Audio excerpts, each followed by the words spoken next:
kesempatannya.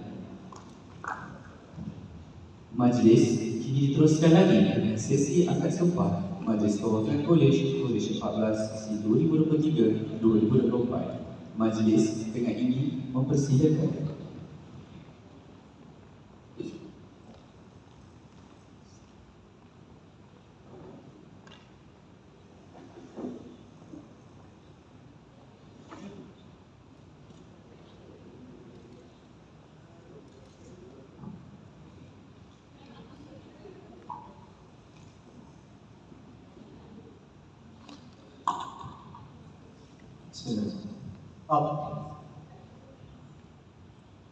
Bahawasanya kami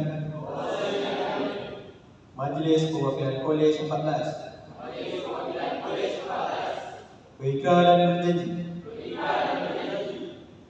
untuk menjunjung prinsip hukum negara, mematuhi undang-undang, menghormati peraturan dan menjaga nama baik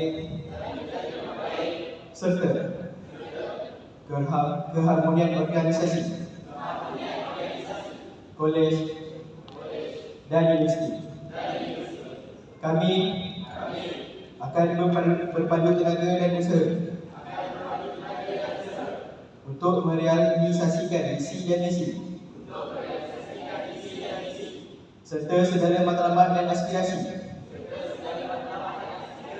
Kolej 14 dan Universiti Putra Malaysia.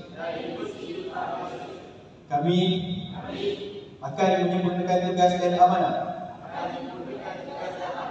dengan penuh kualiti dan dedikasi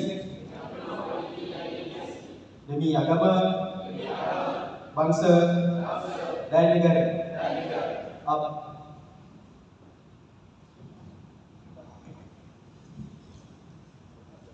Terima kasih diucapkan kepada Barisan Mahasiswa Kolej 14 yang melalui atas pelantikan pada sesi 2023-2024. Diharap Barisan Mahasiswa Kolej 14 sesi 2023-2024 dapat melaksanakan tanggungjawab dengan sepenuh komitmen dan dedikasi. Hadirin sekalian, tidak lengkaplah majlis ini tanpa ucapan daripada Presiden Majlis Perwakilan Kolej 14 sesi 2023-2024.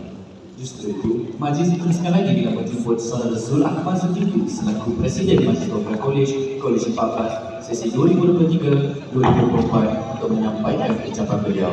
Dipersilakan.